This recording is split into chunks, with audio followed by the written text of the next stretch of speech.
Back to this old place again. For now. Good day, folks, and welcome to the Anorak Review Show with your host, the Anorak.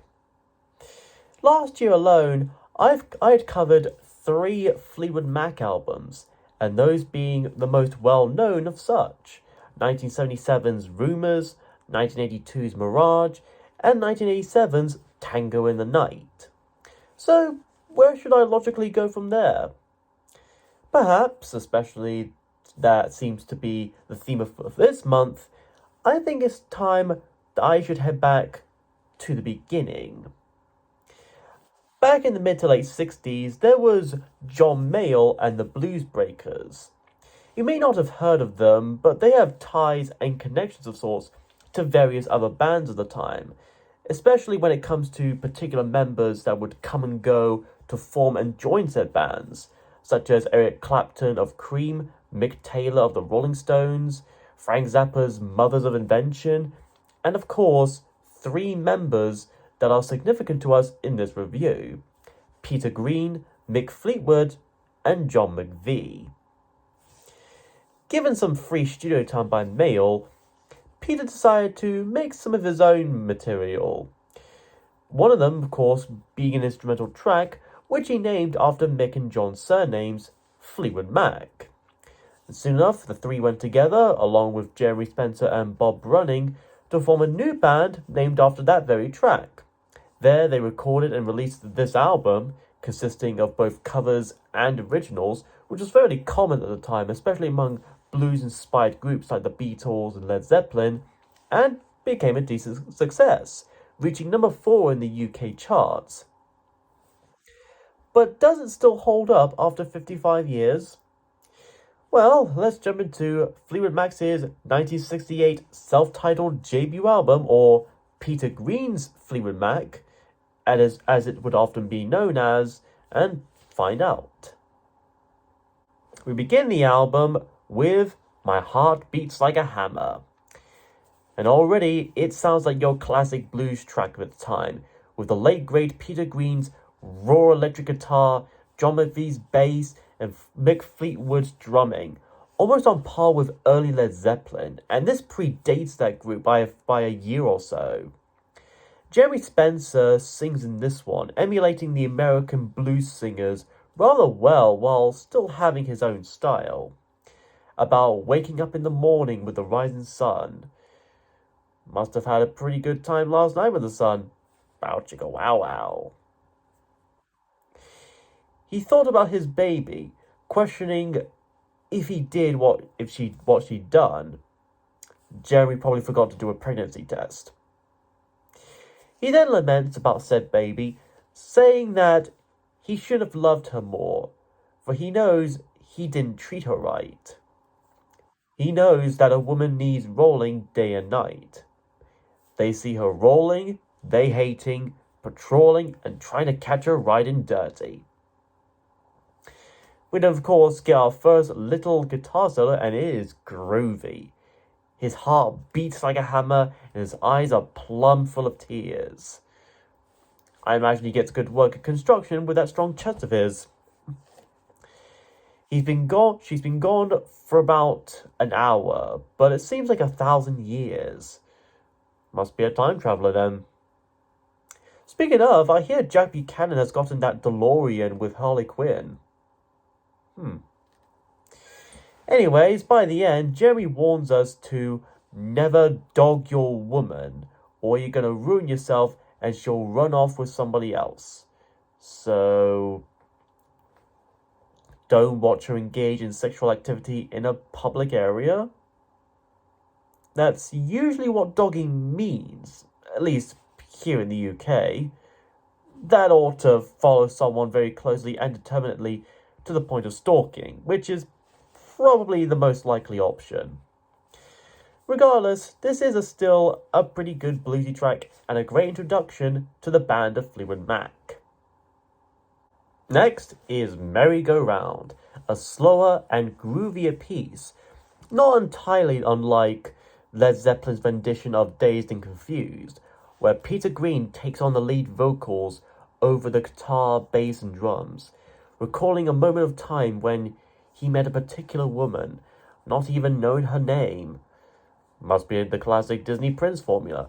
Spend a few days tops with the princess and instantly fall over heels for her, even if she doesn't tell you her name. He was feeling so low on the ground, bad luck and evil women were to blame.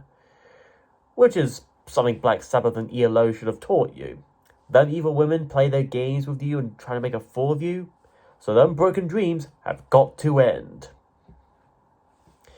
Peter never realized just how sweet and kind one woman can be, but when he looked in the eyes of a particular woman, he knew true love had come to him. So if you look directly into someone's eyes, you can determine if there's true love?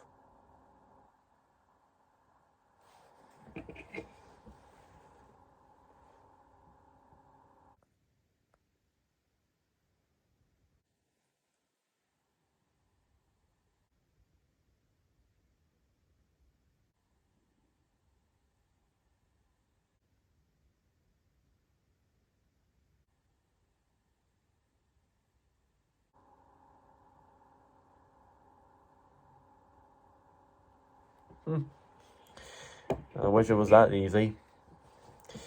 After another laid-back guitar solo, Peter says to take his hand, hold it tight, and never let go.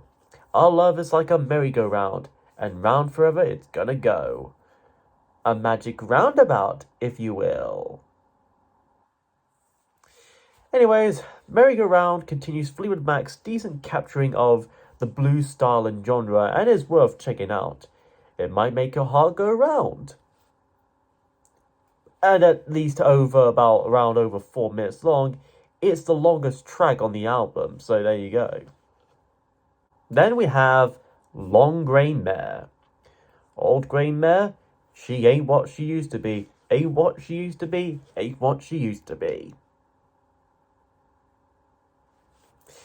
Bob Brunning does his only contribution in this with his bass line, and it's quite noticeable, playing a variation of the classic 12-bar blues and acting as the backbone for this overall track in particular. Peter Green sings once again, this time about having, what else? A long grey mare, but she won't let him ride. She makes me brush her in the morning and put her to bed every night. So she's in a vegetative state? Actually, he could either be singing about another woman, using a mare as a metaphor or comparison, or he's singing about a natural horse, possibly making him the first ever brony. I'll let you decide on that one. We then get a pretty funky harmonica solo by Peter himself, which he plays on a bit in between his vocal parts, and he shifts from one to the other back and forth rather swiftly. This does kind of make me feel like I'm hanging out in a bar somewhere in Louisiana or Mississippi, or maybe in a train and looking out through the window at the American desert-like terrain. He then questions if he feeds her every day anyway, but when he digs her with his spurs, she turns around the other way. Assuming, of course, he really did mean spurs and not slurs. And the song itself ends with a nice send-off from the harmonica itself, and it is satisfying. After that is Hellhound on My Trail, a cover of the song by Robert Johnson, a bluesman from the Mississippi Delta. At precisely 2 minutes long, this is definitely the shortest track on the album. Over a nice bit of piano, Jeremy Spencer returns to sing on top of it, this time having to keep moving, for the hellhound is on his trail. Or it could be the hounds of love coming for him. If today was Christmas Day and tomorrow was Christmas Eve, he wouldn't have the time. So space is walked backwards and time is spent backwards as well, to the point that holidays are ended up going in reversed order. Such chaos and sport of madness. And since this mentions Christmas, I guess it then counts as a Christmas song, and I should have put it in my top 12 favourite Christmas songs video. But regardless, this is a very short but still very sweet piano ballad. Although I do have to say, it doesn't really end as much as stop. Not going in any conclusive resolving note or anything. That, plus its short length, does make it an easy one to miss, and you'd easily forget it was even playing in the first place. Then we get to shake up some things with Shake Your Moneymaker. Another cover version, this one by a song by Elmore Jones, who has been considered by many to be the king of the slide guitar, and is considered to be an influence by many music people, from B.B. King to Chuck Berry to Frank Zappa to Brian Jones of the Rolling Stones to even Jimi Hendrix and of course Jeremy Spencer himself, which may be part of the reason why he chose to do a version of this one as well. And as you might imagine, it's your simple, classic, upbeat, jumpy 12-bar blues rolling rocker with equally simple lyrics about shaking your moneymaker. What's a moneymaker, you might be asking? I don't know, it's probably a way to say someone's bum. So, did this song invent twerking as well?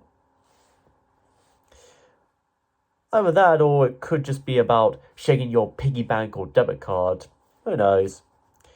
But still, there's not too much to say about this one. If you like those old bluesy rock and roll tracks of the 50s and 60s, then this might be one to shake your cash creator to. Side 1 ends with Looking for Somebody. Looking for someone? I guess I'm doing that. This is another chill, harmonica-centric piece where Peter Green gets to sing again, about having a feeling that blues are gonna be his only way. Yep, they're gonna be the only way he'll be able to unlock that achievement in the latest PS5 game. But when you're looking for somebody, I'm looking for somebody. Lost in the subway? I guess he's losing time, trying to find a memory in a dark room. Then he goes, "Tell me, woman, how do you see a man like me?" As if he's uncertain of himself and even a tad bit insecure, so he relies on someone else for a second opinion and judgment. Must be how some people on TikTok and Tumblr probably feel anyways. And he says that, "You look so nice and feel so warm." To say that he might have finally found some sense or hint of comfort and hopes to compliment this woman that he speaks of. Once again, the lyrics here are very few and minuscule, but hey, as they say, less is more. As for the music itself, aside from the aforementioned harmonica, we also have mixed drums which sound more raw and thumping this time round, adding to the mood of this track. It may not be Albatross or Genesis's Looking for Someone, but in terms of pre-Stevie Nicks Fleetwood Mac songs, this is something of interest.